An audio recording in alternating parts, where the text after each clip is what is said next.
Coming up on Valley News Live at 6, what's next after the deadly situation in Afghanistan?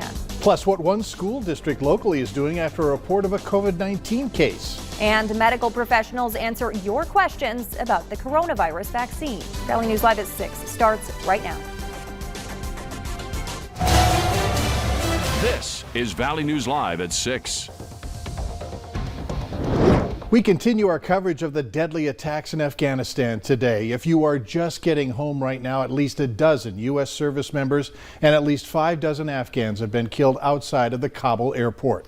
This comes after the U.S. has been racing to complete a mass evacuation of their citizens and allies following the Taliban takeover of the country. Here's what we know so far. 12 U.S. service members are dead with at least 15 injured. More than 60 Afghan people are dead, at least 140 wounded. ISIS-K is claiming an ISIS militant carried out the suicide attack. U.S. officials say the group is likely behind the attack but have not confirmed involvement.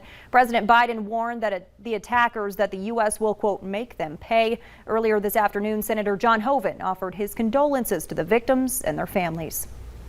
I want to express my condolences and my appreciation on behalf of myself and, of course, all of us here in North Dakota and across the country for our service members who have been killed and wounded. Meanwhile, North Dakota Governor Doug Burgum said in a statement, our military forces have served in Afghanistan with honor and courage and continue to do so as they work to evacuate U.S. citizens and American allies. The Biden administration needs to demonstrate leadership and do more to bring U.S. citizens home quickly and help those Afghans who have been our allies. Now, tonight we spoke to one veteran locally who's been frustrated by the events leading up to today. The last 18 months of the Trump administration, nobody was hurt. None of our soldiers were killed.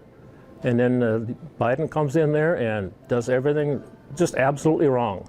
And now people are getting killed again. Look for more on this developing story tonight on Valley News Live at 10. New at 6 tonight, there's been a positive COVID-19 case within the Cheyenne High School football team. Parents were notified by the district. It comes as the team readies for its first game against Grand Forks Central tomorrow. After getting the tip on our whistleblower hotline, Valley News Team's JC Dodd explains what the district is doing to prevent the spread.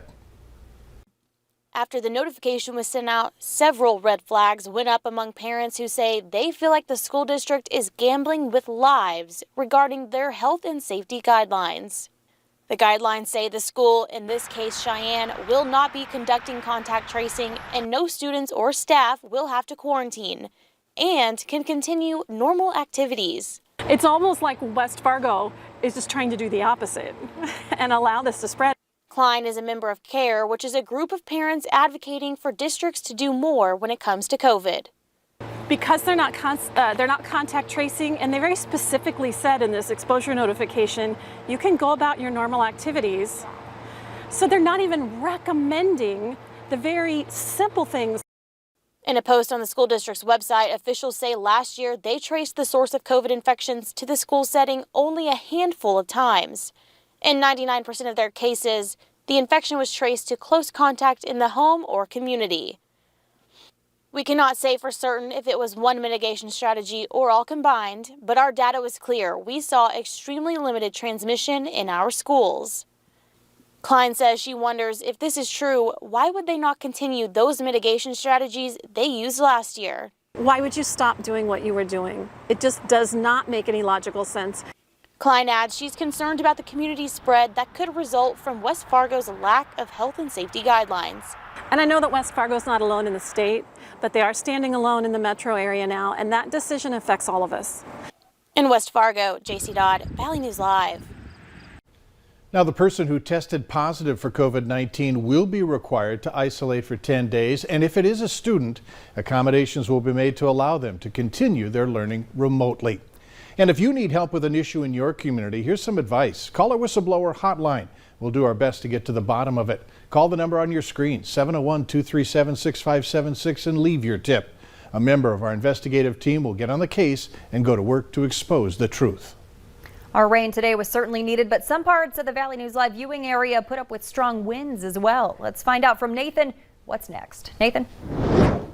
Yeah, thanks, Stacy. Today was indeed a first alert weather day. Those severe storms in the Southern Valley did pack a punch, and the wind behind them also packed a punch as well. Some pictures we got in from viewers of some tree damage. This from the Wolverton area. Debbie shared this of some tree branches just strewn across the property there. And here's some of the reports, the wind speed reports. The gusts we saw reported, the Morton and the Wolverton areas both measured 58 and 57 miles per hour there respectively. Those are NDON sites. Park Rapids Airport measured 55 miles per hour. Then in Tenney and Wadena saw some wind gusts around 40 miles per hour in both of those spots. And also saw some much needed rainfall though with that system as that made its way through as well. Some of the reports we've got, Cullum, the big winner, at least so far at 1.8 inches. A new report we did just get in was 1.4 inches there measured in Berlin. Edgeley measured an inch and Horace measured 0.6 inches. But with, of course, more rainfall still falling in quite a few spots, still expecting some more rainfall totals to filter in as we continue through the rest of this evening. But where we are seeing still some of those showers are down along the South Dakota state line, and some more soaking showers as we head in toward the Lakes Country neighborhood. So again, some much needed rainfall, but of course, coming up in a few minutes, Stacy and Mike will talk about some more storms in the forecast for tomorrow and a first alert weather day again for Saturday. That's of course in just a few minutes. All right. Thanks so much, Nathan. Deputies in Pennington County, Minnesota are asking your help finding a robbery suspect. They say that the crime took place last Thursday in St. Hilaire, Minnesota. The sheriff's office says the man appears to have a revolver tattooed on his hip. If you have any information, call the number on your screen. Tensions and anxieties are already high for many students in the Valley as they head into their first week of school. Some students say they want less homework and more therapy, but two local mental health experts are speaking out tonight saying that's not the solution. Instead, saying it's the lack of mental health services offered throughout the school districts that's the issue.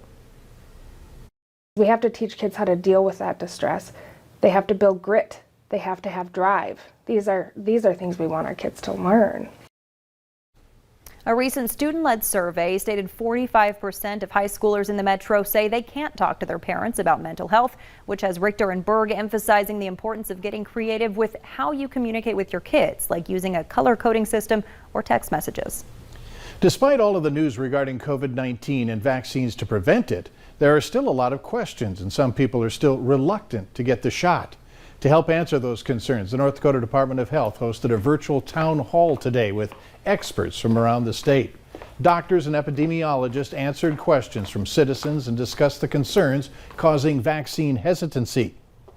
What we do know is that if you have not had prior infection and if you aren't vaccinated, to get immunity, taking your chance with the virus is a much worse proposition than the vaccine. You will take your chances with long COVID. You will take your chances with hospitalization. You'll take your chances with death. The State Health Department will host future town halls concerning COVID-19. If you want to watch this presentation Q&A from today or see the department's redesigned COVID dashboard, visit their website, health.nd.gov. State health experts are asking people to take precautions against mosquitoes following a rise in West Nile virus cases. As of yesterday, the state reported 5 cases with 4 of them hospitalized. 6 other people are pending results, and it's not just humans falling victim to the virus. The health department says 2 horses, 1 bird, and 16 pools of mosquitoes have tested positive for West Nile. Health experts say August is the peak time of the year for the virus, and they remind you to wear protective clothing and repellent. Later on Valley News Live at 6, you've heard of it before. Put that cell phone down when you're driving. Who will be keeping a close eye to make sure you do so? And our drought monitor was updated today. A few spots of improvement that we saw, some in northern North Dakota, some near the James River Valley, and some in portions of our northern Minnesota neighborhoods. Now more rainfall is on the agenda. Of course, I'll break down what you can expect going into the weekend next.